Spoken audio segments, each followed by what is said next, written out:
What if I told you that your future risk of developing colon, breast, or even pancreatic cancer might not be written in your DNA, but quietly growing inside your gut right now? Not your genes, not your cholesterol levels, not even your last medical report. Instead, imagine this: a single microscopic organism living deep within your body, influencing whether cancer cells survive, grow, and spread. It sounds extreme, but it isn't. Because right now, scientists are uncovering something that's changing how we understand cancer at its core. And the most unsettling part? You might be feeding this organism every single day without even realizing it. For years, we were told a simple story. Cancer is mostly about bad luck, or genetics, or aging. Eat healthy, exercise, and hope for the best. But that narrative is starting to crack. Because over the last decade, researchers began noticing something strange, something they didn't expect to find. Inside actual tumor tissue, they found living bacteria, not contamination, not infection, but bacteria embedded directly within cancer cells. And not just sitting there, helping them grow. Let that sink in. A living organism inside tumors actively supporting cancer. This discovery shifted everything. Because now the question is no longer, does the microbiome affect cancer? The real question is, which microbes are driving it? And how do we stop them? Hi, I'm Dr. Leana. For over a decade, my work has focused on one thing: the gut microbiome, this vast ecosystem of bacteria living inside you. Some of these bacteria protect you. They reduce inflammation, strengthen your immune system, and help your body eliminate abnormal cells before they become dangerous. But others? They quietly do the opposite. They weaken your defenses and create the perfect environment for disease to take hold. And today, I'm going to show you one of the most dangerous of them all. Stay with me, because by the end of this series, you'll understand. The exact bacterium researchers are now linking to multiple aggressive cancers, how it protects tumors from your immune system, the common food that fuels its growth daily, and most importantly, how to begin shutting it down, starting today. Now here's where it gets unsettling. The bacterium we're talking about isn't rare. It's not exotic. And it doesn't come from some far-off environment. In fact, it likely started in your mouth. This microbe lives in dental plaque, the same layer that builds up on your teeth between brushings.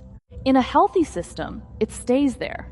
Your stomach acid, your gut lining, and your beneficial bacteria all work together like a security system, preventing it from traveling deeper into your body.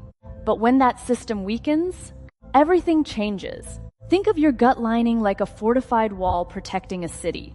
The cells are bricks. The proteins holding them together are the mortar.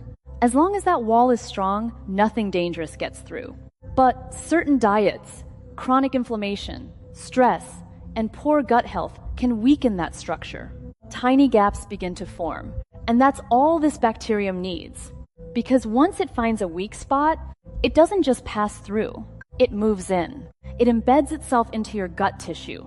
And from there, it begins to change the environment in ways that favor cancer growth. This isn't theory anymore. When researchers analyzed tumor samples from hundreds of patients, they found something shocking. Cancerous tissue contained dramatically higher levels of this bacterium compared to healthy tissue nearby.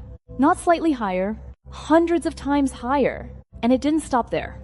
The same microbial patterns started showing up in multiple types of cancer: colon, esophageal, pancreatic, even aggressive forms of breast cancer. Even more concerning, the bacteria weren't just present in the original tumor, they were found in secondary tumors too, meaning they were traveling with the cancer. At this point, scientists began to realize something critical. This bacterium wasn't just a bystander. It was part of the system, part of the spread, part of the survival mechanism. So the real question becomes, why is your body allowing this to happen? Why isn't your immune system stopping it? Why aren't these abnormal cells being destroyed early, like they should be? The answer lies in something most people have never heard of. Two powerful mechanisms this bacterium uses to protect cancer and keep it growing. And once you understand these two mechanisms, everything else, your diet, your risk, your daily habits will start to make sense in a completely different way. Because what you're about to learn next isn't just about cancer. It's about control. Control over what's happening inside your body right now. And more importantly, what you can start changing immediately. There's a moment in every major medical discovery where the pieces suddenly connect, and when they do, you can't unsee the pattern. This is one of those moments, because the bacterium we've been building toward has a name. And in the world of cancer research, it's no longer obscure. It's one of the most studied microbes of the last decade. It's called Fusobacterium nucleatum, and chances are you've never heard of it.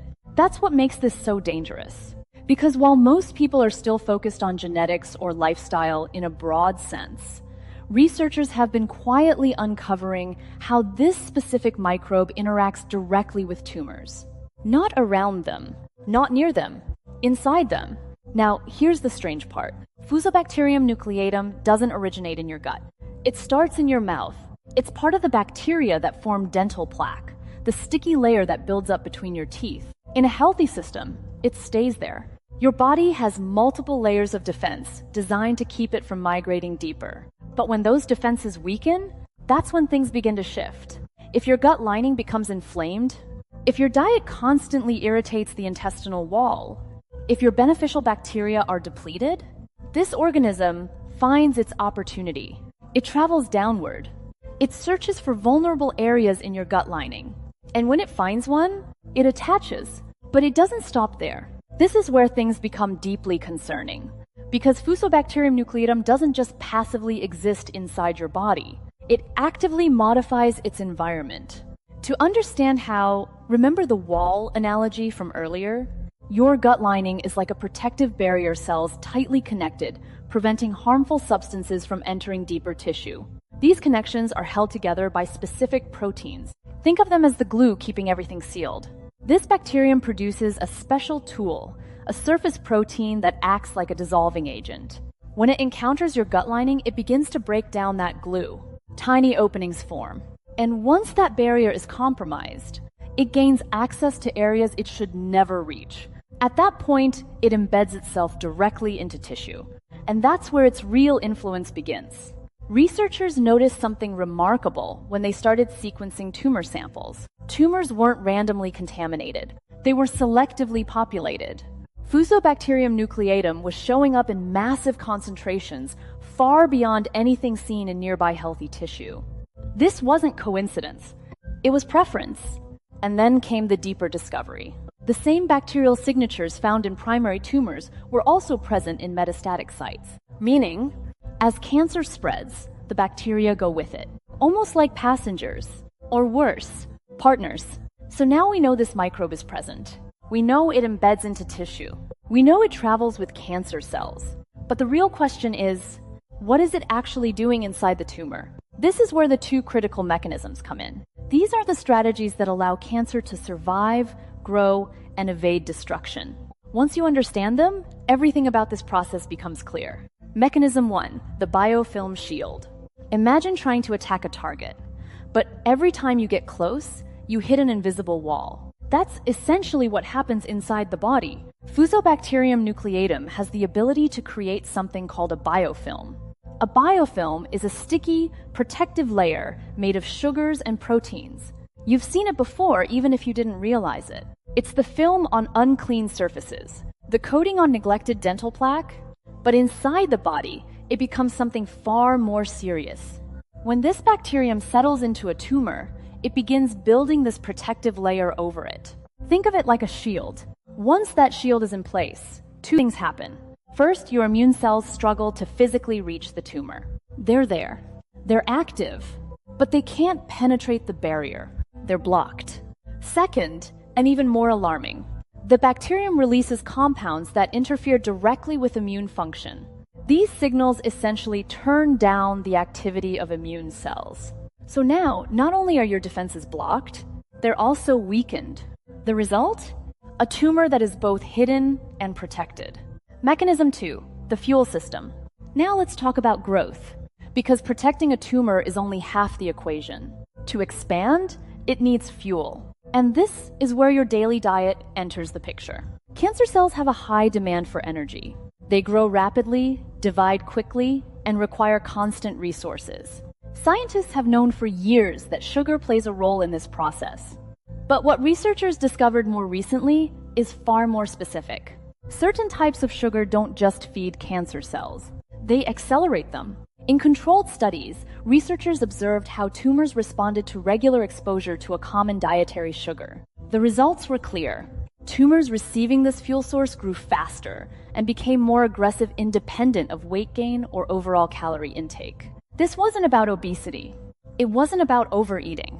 It was about what type of fuel was being delivered. Now, combine both mechanisms. You have a tumor shielded from immune attack, and at the same time, being consistently supplied with high-efficiency fuel. That combination creates a powerful system, a protected environment where cancer can grow with minimal resistance. And here's the part that matters most. This isn't happening randomly. It's influenced by daily habits, repeated exposures, choices made at every meal. So if we want to disrupt this system, we have to do two things: remove the fuel source and weaken the protective environment. Now that you understand how this bacterium protects tumors and helps them survive, we need to talk about something even more immediate, something far closer to your daily life. Because none of this works without fuel. And what researchers uncovered next is what truly shifts this from theory to something you can act on immediately. Let me ask you something. What if the growth of certain tumors isn't just about genetics or bad luck, but about a specific ingredient you might be consuming every single day? Not occasionally, not rarely, daily. This is where the research gets uncomfortably clear. Because scientists didn't just observe correlations. They ran controlled experiments. And what they found changed how we look at food and cancer risk. In one major study, researchers examined how early-stage tumors responded to a very specific type of sugar. The amount given wasn't extreme. It wasn't an unrealistic diet. In fact, it was equivalent to something incredibly common, about the amount found in a single daily soft drink. The result? The tumors exposed to this sugar grew significantly faster and more aggressively than those that weren't. And here's the key detail. The subjects didn't gain extra weight. There was no obesity factor. Everything was controlled. Which means one thing. It wasn't about calories. It was about the type of fuel being delivered. The ingredient at the center of this? High fructose corn syrup. Now, before you dismiss this as something you rarely consume, pause for a second. Because this ingredient isn't just in soda. It's everywhere. It hides in packaged sauces, salad dressings, flavored yogurts, breakfast cereals, snack foods, even products labeled low-fat or healthy. And that's what makes it dangerous. Not its presence, but its frequency. Here's how it connects to everything we've discussed so far. When high fructose corn syrup enters your body, it's processed differently than other sugars. In small amounts, your system can handle it. But when intake becomes regular, even in moderate doses, it begins to overwhelm normal metabolic pathways. Some of that fructose escapes full processing. And instead of being stored or eliminated, it circulates. Now remember what we talked about earlier. Tumor cells are constantly looking for resources. They adapt quickly. They take advantage of whatever is available. When excess fructose is present, tumor cells can absorb it and convert it into building materials. Not just energy, actual structural components needed to grow and divide. So instead of simply feeding the tumor, you're helping it build itself. Now layer this onto what we already know about Fusobacterium nucleatum. You have a bacterium protecting the tumor, weakening your immune response. And at the same time, your diet is providing a steady stream of high-efficiency fuel. It's not one factor. It's a system. And systems are powerful because they reinforce themselves. Protection leads to survival. Fuel leads to growth. Growth creates more demand. And the cycle continues. But here's the part most people miss. This cycle can also be interrupted. Because if a specific fuel is accelerating the process, removing it immediately changes the environment. Think of it like cutting off supply lines. The structure doesn't collapse instantly, but it becomes weaker, less stable, more vulnerable. And that's exactly what we want. Now, I want to be very clear about something. This isn't about eliminating every form of sugar from your life. It's about recognizing which inputs create disproportionate effects. High fructose corn syrup is one of those inputs, not because it's the only problem, but because it acts as a targeted accelerator in the exact system we're trying to disrupt. And once you remove that accelerator, you create space for something else. Because the goal isn't just to stop feeding harmful bacteria, it's to start feeding the protective ones, the ones that rebuild your gut lining, strengthen your immune response, and restore balance to the environment inside your body. That's where the real shift happens. Not just subtraction, but replacement. Because your microbiome is not fixed. It adapts. It responds. It changes based on what you consistently provide, which means every meal, every ingredient, every daily habit is either strengthening your defenses or quietly working against them. So now we've identified the bacterium involved, the mechanisms it uses, and the key fuel source that accelerates the problem. The next step is the most important one, because awareness alone doesn't change outcomes. Action does. Now we shift from understanding to action, because once you remove the fuel that accelerates the problem, the next step is just as critical, rebuilding what protects you. This is where most people go wrong. They focus only on what to avoid, cutting, restricting, eliminating, but they forget something essential. If you don't actively feed the right bacteria, the wrong ones don't just disappear. They come back.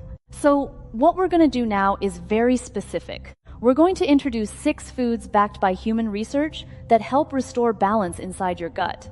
Not randomly, not vaguely. Precisely, each one plays a role in either strengthening your gut barrier, supporting beneficial bacteria, or activating your immune response. And here's the best part. You don't need supplements. You don't need extreme diets. You just need consistency. 1. Resistant starch, the foundation builder. Start with 1 cup per day. The easiest way to get this? Cooked and cooled potatoes, or rice. Here's why the detail matters. When these foods are cooked and then cooled for several hours, their structure changes. They form what's called resistant starch, a type of carbohydrate your body doesn't digest in the small intestine. Instead, it travels to your colon, where beneficial bacteria feed on it. One of the key bacteria supported here helps strengthen your gut's protective lining, the same barrier that prevents harmful microbes from embedding into tissue. Simple ways to use it. Cold rice in a bowl or light stir fry. A baked potato cooled overnight. Leftovers reheated gently, not blasted on high heat. This is your base. 2. Ground flaxseed, the inflammation regulator. 2 tablespoons per day. But here's the important part. It must be ground. Whole seeds pass through your system mostly unchanged. Flaxseed contains compounds that your gut bacteria convert into powerful anti-inflammatory molecules. These compounds have been linked to improved hormonal balance and reduced risk in certain cancers. Easy ways to add it. Mix into yogurt. Stir into oatmeal. Blend into smoothies. Small addition. Significant effect. 3. Fermented foods, the microbiome boost. Half a cup daily.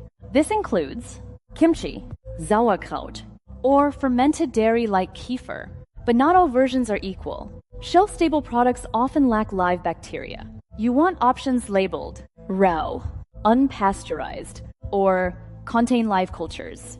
These foods directly introduce beneficial bacteria into your gut. And in human trials, consistent intake has been shown to reduce multiple markers of inflammation. Think of this as reintroducing balance. 4. Mushrooms, the immune activators. About 1 cup at least 4 times per week. Varieties like shiitake or maitake are ideal. These contain natural compounds that interact with your immune system, specifically cells responsible for identifying abnormal or damaged tissue. In simple terms, they help your immune system notice what it might otherwise miss. Preparation is easy. Sauté with garlic and olive oil. Add to soups, eggs, or rice dishes. Consistent intake matters more than perfection. 5. Inulin-rich foods, the gut support system. A small daily serving providing around 5 grams. Sources include Jerusalem artichokes, chicory root-based drinks. Inulin is a type of fiber that feeds specific beneficial bacteria. These bacteria produce compounds that nourish your gut lining and maintain its strength. One important note, start slowly. Adding too much at once can cause temporary discomfort. Build up over several days. 6. Wild blueberries, the quiet powerhouse. Half a cup per day. Frozen works perfectly. These small berries are packed with natural compounds that support a healthier microbial balance. They've been shown to shift the gut environment toward a more protective state. And here's a useful tip. Combine them with a source of healthy fat, like yogurt. This improves how well your body absorbs their active compounds. Now, step back and look at what we've built. 6 simple foods. No extremes. No complexity. Just a structured way to feed protective bacteria, strengthen your gut barrier, and support your immune system. And when done consistently, this begins to change the internal environment. But I know what you might be thinking. This sounds good in theory, but how do I actually fit this into a normal day? Now comes the part where everything either clicks or falls apart. Because knowing what to eat is one thing. Actually applying it day after day in a normal routine is where real change happens. And here's the truth most people don't hear. This only works if it becomes practical. Not perfect, not complicated, just repeatable. So let me show you what this actually looks like in a real day. No extreme planning, no expensive ingredients, just simple structure. A sample day that hits all 6 foods. Morning. Start with something easy. Plain yogurt or kefir. Add half a cup of frozen wild blueberries. Mix in 2 tablespoons of ground flaxseed. That's already 3 of the 6 foods done before your day even begins. Mid-morning. Instead of another sugary drink or processed snack, have a cup of chicory root coffee or another inulin-rich option. This supports the beneficial bacteria that strengthen your gut lining. Lunch. Build a bowl around leftover rice or potatoes that have been cooled. Add a serving of fermented vegetables like kimchi, sodied mushrooms. Now you've added resistant starch, live bacteria, and immune-supporting compounds in a single meal. Dinner. Keep it simple. Your usual protein, some vegetables, but here's the key detail.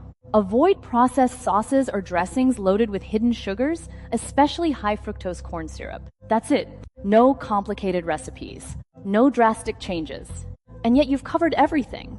Now here's where most people unknowingly reduce the effectiveness of this approach. These small details matter more than you think. 3 simple adjustments that make a big difference. 1. Be gentle when reheating. Resistant starch is sensitive. If you take cold rice or potatoes and blast them on high heat, you partially undo the benefit. Instead, eat them cold or reheat gently on lower heat. This preserves the structure your gut bacteria rely on. 2. Pair key foods with healthy fat. Some of the most beneficial compounds, especially from blueberries and fermented foods, are better absorbed when combined with fat. This doesn't mean excess. Just simple additions like full-fat yogurt instead of fat-free, a drizzle of olive oil, small change, better absorption. 3. Don't ignore oral health. This might sound unrelated, but it isn't. Remember where the harmful bacterium begins. Your mouth? If oral hygiene is poor, you increase the amount of bacteria entering your system daily. So basic habits matter. Regular brushing, flossing, routine cleanings. This reduces the source before it ever reaches your gut. Now let's talk about what can go wrong. Because even with the best intentions, there are 3 common mistakes that slow or stop progress. Mistake 1, doing too much too fast. If your current diet is low in fiber and fermented foods, adding everything at once can overwhelm your system. You may experience bloating, discomfort, digestive changes. That doesn't mean it's not working. It means your system is adjusting. The solution is simple. Introduce 1 food at a time, every few days. Build gradually. Mistake 2. Replacing food with supplements. It's tempting to look for shortcuts. Capsules, powders, quick fixes. But most supplements don't replicate what whole foods provide. Because real foods contain combinations of compounds working together, not isolated ingredients. So if you want the benefits shown in research, stick to actual food. Mistake 3. Expecting immediate results. This is not a quick reset. It's not a 2-week change. Your microbiome adapts over time. Real, measurable shifts often take weeks to months. But here's the encouraging part. Once that balance improves, it tends to stay more stable as long as you maintain the pattern. So this isn't about short-term effort. It's about building a system your body can rely on. And that brings us to the most important perspective shift of all. For a long time, People believed cancer was something predetermined, something written into your genetics from the start. But what we're learning now tells a different story, a more dynamic one. Your body is constantly managing risk. Every day, small abnormalities can form. Most of them never become a problem. Why? Because your internal environment determines the outcome. And that environment is shaped by what you eat, what you repeat, what you support.